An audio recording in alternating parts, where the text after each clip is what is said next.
What is going on, guys? It's Words here with another Destiny 2 Season 17 video. Today we are going to talk about a weapon that I would like for you to consider for your loadout when you are trying to solo the dungeon Duality or any other dungeon for that matters.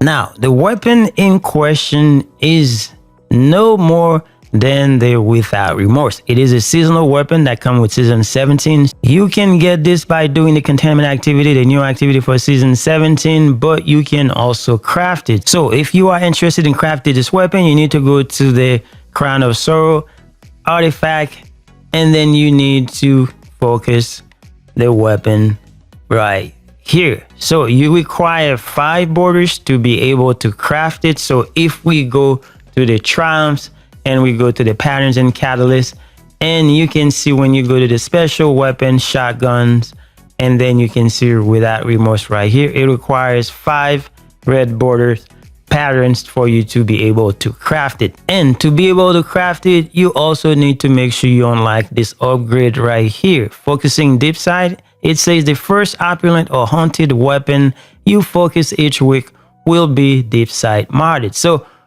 once you get this upgrade or unlock, then you can just go ahead and look for the red borders weapon and then be able to craft this weapon. Now, why is this weapon so special in this dungeon or trying to solo dungeon? It's because it is a lightweight frame weapon, and with those type of weapons, it makes you move a lot faster. And you need to be fast in this dungeon, especially when you are trying to get to the bell. You know, all those times that you are trying to get to the bell and you don't make it, you end up failing the dungeon. If you have a lightweight frame weapon, then you'll be able to get there a lot faster. I don't know how many times I failed the run because I was not using a lightweight frame weapon because it gets slower without those weapons. Not saying you can do it, but sometimes you are in a pinch, those weapons can help you out. Now, there are not many shotgun lightweight frame in the game. There are a few. You also have the Iron Banner, which is a light frame in the kinetic slot, and you also have this one from the ritual weapon from a few season past. But you know, this one is very special because it goes very well with Solar 3.0. Oh, now you might be wondering, so why would I use this weapon when there are so many other options? There is a Callus mini tool. That's because this weapon is not only make you move faster, but it is also very, very good for ads clear because it's got the same perk as the Callus mini tool that everybody's looking for, the incandescent perk. With this perk, you can burn the enemy, you can scorch them, and you can do things a lot better than you would do with the Callus mini tool, because the Callus mini tool takes a lot of shots to down an enemy, where this one just take 1 or 2, depends on the enemy. And the setup that we are using in the dungeon, most people use a sniper rifle in the kinetic slot. If you want to use that setup, you can also use a lot of other setup, and you don't have to worry about ammo, because once you put an ammo finder, shotgun ammo finder on your helmet, then you're gonna be good to go. You won't have to worry. I never had any issue, and I was using this setup. I never had any issue. Now, reason why you need to use a long range weapon with this is because sometimes you sit in the room and you wanna shoot the bell from a distance.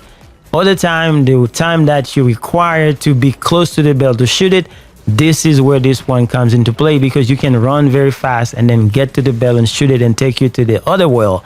So that's why this is special. And it's not only for moving fast, but it's also for ads clear, like I already mentioned, because sometimes you need to get there fast. Now, this weapon is not just for one encounter. It's good for any of those encounters because it is a beast. Reason why it is a beast is because of the incandescent perk, and also because you're moving around a lot in the dungeon. And it is a solar weapon. It goes great with Solar 3.0. Now, one of the biggest fragment that you can use with this is this right here, Ember of Searing, because defeating scorched targets grants melee energy.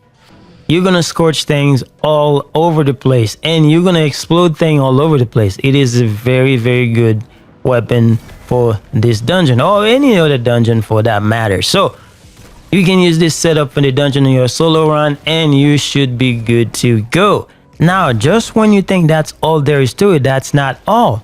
Whenever you are able to craft this weapon, when you get to at a certain leveling, you will be able to add the enhanced incandescent.